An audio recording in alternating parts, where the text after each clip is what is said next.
190 kilo गांजाच्या तस्करी प्रकरणी तेलंगणा पोलिसांनी शिवसेना शिंदे गटाच्या महिला आघाडी माजी जिल्हाप्रमुख लक्ष्मी ताठे व त्यांच्या मुलाला नाशिकमधील पंचवटी परिसरात येऊन ताब्यात घेतले।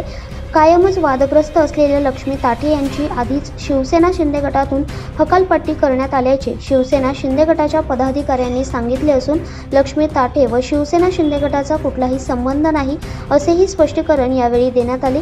शहरातील वेगवेगळ्या ठिकाणी गांजा विक्रीचा व्यवसाय राजरोज सुरू असतो। याआधी देखील एक आयशर गाडी भरून गांजा पकडण्यात आला होता। या प्रकरणाच्या निमित्ताने नाशिक पोलिसांनी अशा अवैध धंदे करणाऱ्या आणि शहरवासियांचे स्वास्थ्य धोक्यात आणणाऱ्यांचा वेळीच बंदोबस्त करायला हवा अशा प्रतिक्रिया शहरातून उमटू लागल्या आहेत।